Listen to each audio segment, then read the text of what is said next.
Part 1 answer की discussion कर रहे हैं हम लोग CUT PG 2022 और क्वेश्चन पेपर है ये PGQP 22। ये हमारा 16वां थप्पड़ था। स्टाइल है बाबू भैया, राजू का स्टाइल।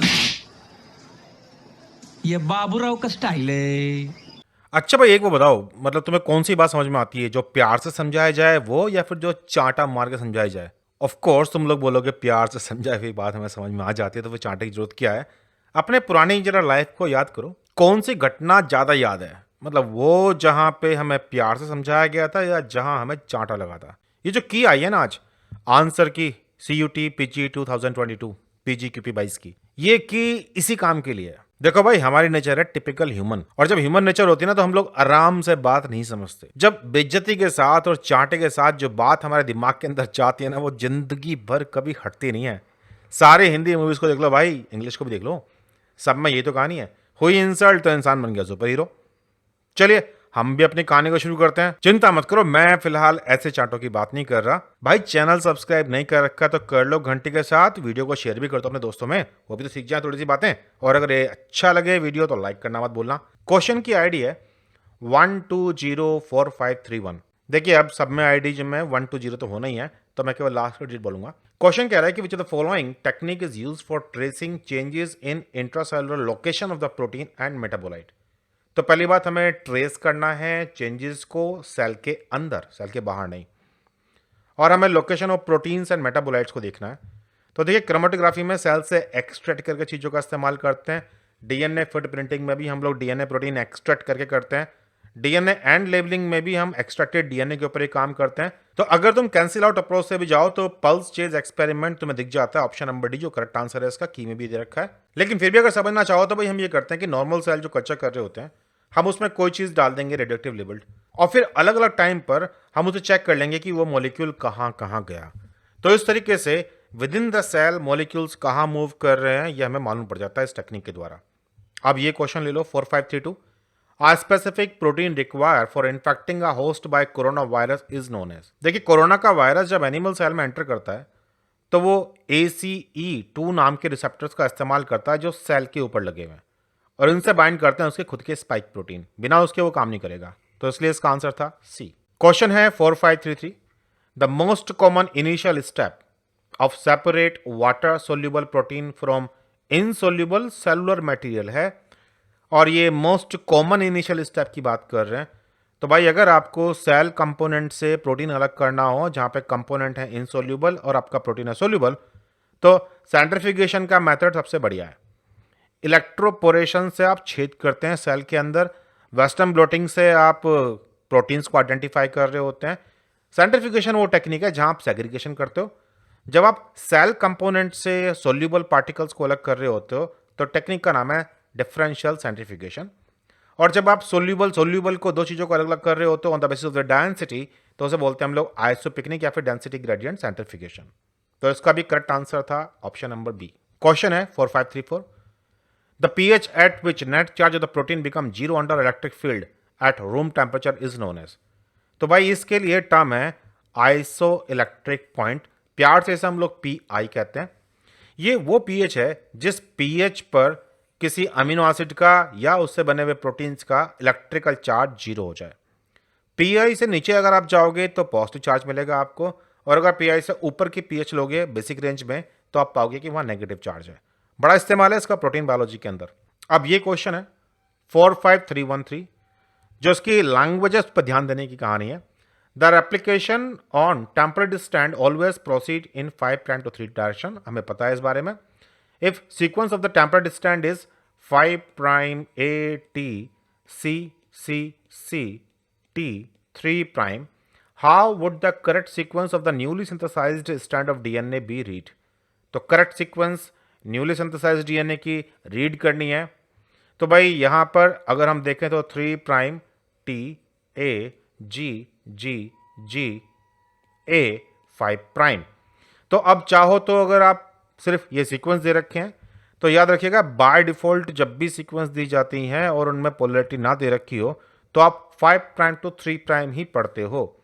मतलब आप पढ़ोगे AGGGAT, तो यह है AGGAT, यानी कि आंसर नंबर बी। क्वेश्चन की आईडी है 45315। बैक्टीरिया प्रोड्यूस करता है एक enzyme methylase which mainly plays a role in. भाई जब वो मिथाइलेज की बात करेंगे तो हमेशा आप एक बात याद रखिए, बैक्टीरिया का डीएनए हो चाहे ह्यूमन का डीएनए हो, मिथाइलेशन कॉमन फीचर है। हमारे केस में साइटोसिन पे और बैक्टीरिया केस में ये एडेनिन के ऊपर मिथाइलेशन हमें देखने को मिलता है, GATC सीक्वेंस। इसे करने वाला जो एंजाइम है उसे हम लोग डीएनए एडेनिन मिथाइलेज बोलते हैं। जब रेप्लिकेशन होता है तो एक स्ट्रैंड जो नया बना उस पर मिथाइलेशन नहीं है, इसे हम हैवी मिथाइलेटेड डीएनए कहते हैं।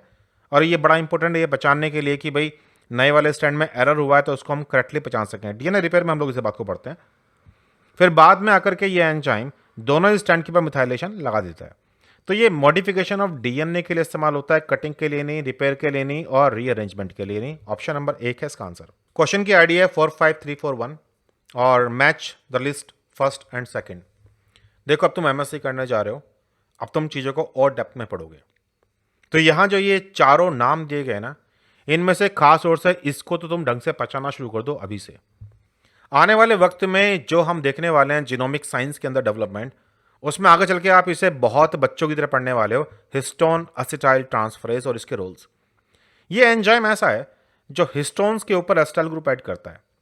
देखिए अगर डीएनए के ऊपर हिस्टोन चिपक जाए तो डीएनए कॉम्पैक्टली पैक है, और अगर ये ज़्यादा कॉम्पैक्टली पैक है तो इसे हम बोलते हैं हेट्रोक्रोमेटिन।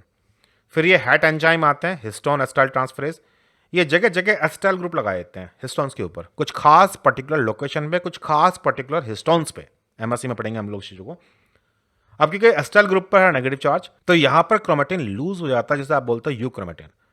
तो असल में ये क्रोमेटिन की रीमॉडलिंग में इस्तेमाल होने वाला एंजाइम है, हेट्रोक्रोमेटिन को यू क्रोमेटिन में वापस इसे करने के लिए HDAC नाम के एंजाइम आते हैं, हिस्टोन डीएसिटाइलेज। तो इसका जो आंसर है पहले वाले का ए का मैचिंग है आपका क्रोमेटिन रीमॉडलिंग के साथ, ए का सेकंड।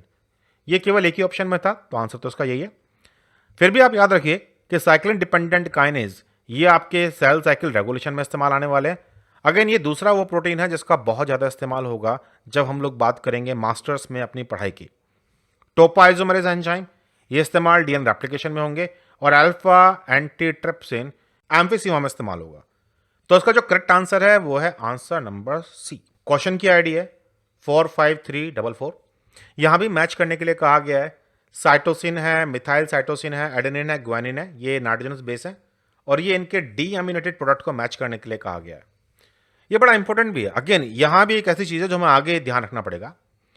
जब 5 मिथाइल साइटोसिन की हम बात करें तो देखिए साइटोसिन का जो टिपिकल स्ट्रक्चर है ये एक पायरामिडीन है, मतलब ये एक सिंगल रिंग स्ट्रक्चर है, और यहां पर अवेलेबल है एक डबल बॉन्ड O और एक अवेलेबल है NH2।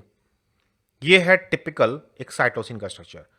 अब अगर मैं 5 पोजीशन पर मिथाइल ग्रुप लगा दूं तो ये बन जाता है 5 मिथाइल साइटोसिन। हमारी सेल्स के अंदर नॉर्मल प्रोसेस है ये। मैंने कहा था कि साइटोसिन का मिथाइलेशन ह्यूमंस में देखने को मिलता है, खास तौर से कुछ जीन को साइलेंस करने में, जहां पर CPG आइलैंड होते हैं, मतलब CG काफी सारे लगे होते हैं, वहां साइटोसिन का मिथाइलेशन होता है, और उन्हें हम hot spot of the mutation भी कहते हैं। क्यों? अगर ऑक्सीडेटिव डीअमीनेशन हो गया, मतलब ये NH2 यहां से हट जाए और उसकी जगह पर डबल बॉन्ड O लग जाए, तो पता है आपके सामने जो स्ट्रक्चर बना हुआ है, ये स्ट्रक्चर क्या है? अगर यहां पर डबल बॉन्ड O लग गया तो ये अब साइटोसिन नहीं रहा, अब ये थाइमिन है। और डीएनए में तो भाई साइटोसिन भी नॉर्मल है और थाइमिन भी नॉर्मल, तो हमारा सिस्टम पहचान नहीं पाता और ये एस्टेब्लिश हो जाता है म्यूटेशन के रूप में। तो ये इंपॉर्टेंस है इसकी जो आगे आपकी पढ़ाई में आएगी।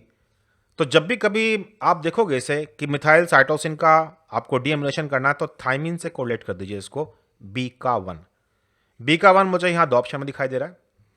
साइटोसिन, अगर साइटोसिन के ही स्ट्रक्चर को मैं देखूं तो डीएमिनेशन होने पर यह बन जाता है यूरासिल, मतलब डबल बॉन्ड O लगा दें NH2 की जगह पर तो असल में साइटोसिन ही यूरासिल है। तो ए का 3rd आंसर तो आपको मिल ही चुका है यहां पे, लेकिन बाकी भी आपको याद रखना है। एडेनिन एंड ग्वानिन ये प्यूरिन्स होते हैं, प्यूरिन मतलब 2 रिंग वाले सिस्टम, और जब भी कभी एडेनिन का ऑक्सीडेटिव डीएमिनेशन होगा तो ये बनेगा हाइपोजैंथीन, ग्वानिन का होगा तो ये बन जाएगा ज़ैंथीन। ये डीएनए डैमेज में हम खास तौर से पढ़ते हैं, और फिर बाद में रिपेयर भी इसी प्रिंसिपल पे लागू होता है। अब ये क्वेश्चन का आईडी है 45345। यहां पे भी मैच करना है हमें, जो कंपाउंड्स दे रखे हैं उनके फंक्शन दे रखे हैं। तो डोलिकोल से शुरू करते हैं। एंडोप्लाज्मिक रेटिकुलम में एन लिंक्ड ग्लाइकोसाइलेशन होता है प्रोटीन के ऊपर कार्बोहाइड्रेट ग्रुप ऐड करना। जिन प्रोटीन पर कार्बोहाइड्रेट ग्रुप ऐड होना है उनके स्पेसिफिक अमीनो एसिड एस्पाराजीन पर ही काम होता है। तो ये कार्बोहाइड्रेट की जो चैन लेके आते हैं, करीब इसमें 14 के आसपास कार्बोहाइड्रेट होते हैं मोनोसेक्राइड जुड़े हुए, इनको ला करके प्रोटीन तक डिलीवर करना, ये काम है डोलिकोल का। डोलिकोल एक मेम्ब्रेन में पाया जाने वाला एक लिपिड का तरह का मॉलिक्यूल है और बड़ा इंपॉर्टेंट है। ये है तो आइसोप्रीन, लेकिन ये बहुत इंपॉर्टेंट रोल प्ले करता है ग्लाइकोसाइलेशन में। इसके बिना ग्लाइकोसाइलेशन नहीं हो सकता क्योंकि ये कैरियर है। ये है शुगर का कैरियर ए फोर्थ के साथ। इन्हीं अगर आप गौर से देखो तो क्वेश्चन तो सॉल्व हो ही गया ना। ये जितने भी कंपाउंड्स हैं, विटामिन के, विटामिन ई, वारफेरिन, डोलिकोल, ये सब एक ही फैमिली के हैं। ये सब आइसोप्रीन है, टाइप ऑफ लिपिड्स। विटामिन के ये रोल निभाता है ब्लड क्लॉटिंग में, विटामिन ई एंटीऑक्सीडेंट और वारफेरिन एंटीकोगुलेंट। वारफेरिन जो चूहे के जहर में होता है, इसे दवाई के रूप में भी इस्तेमाल करते हैं लो कंसंट्रेशन में जब कोमरिन की बात कर रहे होते हैं, हार्ट अटैक पेशेंट्स की लिए बड़ी चीज है। तो आंसर है इसका ऑप्शन नंबर 1। क्वेश्चन की आईडी है 45346। यहां भी मैच करना है, एक तरफ सेल है एक तरफ फंक्शन। सेल्स में है macrophages B cells, cytotoxic T cells, helper T cells. तो भाई अब टाइम आ गया है कि तुम इनको भी कॉमनली देखना शुरू कर दो। मैक्रोफेज जो होते हैं ये फैगोसाइटोसिस में रोल निभाएंगे। ये एंटीजन प्रेजेंटिंग सेल होती है एक क्लास, जिसमें 3 तरह के एंटीजन प्रेजेंटिंग सेल होती हैं, उनमें से एक है ये मैक्रोफेज। तो मैक्रोफेज मूव कर सकते हैं, मैक्रोफेज स्यूडोपोड बना करके बैक्टीरिया को हजम कर सकते हैं। अब ये इमेजेस को दिमाग में से जाने मत देना। ए का सेकंड हमारे पास 2 ऑप्शन में। अब आई बात बी की। बी सेल्स सब जानते हैं एंटीबॉडी बनाता है, तुम्हें पता है, नहीं पता है तो कोई बात नहीं, अब सीख लो। बी का 1, तो हमारा बी वाला आंसर ठीक हो गया।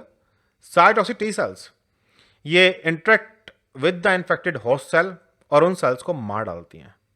हेल्पर टी सेल्स ये मैक्रोफेजेस के साथ में इंटरेक्ट करेंगे और ये साइटोकाइन रिलीज करेंगे, जो कि पूरे इम्यून सिस्टम को रेगुलेट करने में रोल निभाते हैं। क्वेश्चन की आईडी है 45347। मैच द फॉलोइंग करने। एवरी मैक्लियोड मैककार्थी, जब भी कभी आप डीएनए बायोलॉजी पढ़ते हो तो सबसे फेमस एक्सपेरिमेंट है इनका, जहां पर उन्होंने समझाया था कि भाई केमिकल बेसिस ऑफ हेरिडिटी, वो चूहे वाला experiment, smooth strain, rough strain दे दिया। एडवर्ड जेनर के बिना कभी वैक्सीन की बात नहीं होती। अरविंद चारगोफ भाई ये वो हैं जिन्होंने दिया था purine is equal to pyrimidine DNA के अंदर। इंडियन अरविंद चारगोफ के पेपर को पढ़ करके वाटसन क्रिक को आइडिया आया था कि ओ अगर A is equal to T, G is equal to C, तो फिर डीएनए का स्ट्रक्चर ऐसा होना चाहिए। रही बात बेंजर साहब की, तो भाई इन्हें आप कंप्लीमेंट से ऐड कर दीजिए। अब ए का थर्ड हमारे पास एक ही के अंदर था, तो ऑप्शन भी मिल गया हमें, ऑप्शन नंबर डी, जो कि इसका करेक्ट आंसर भी है।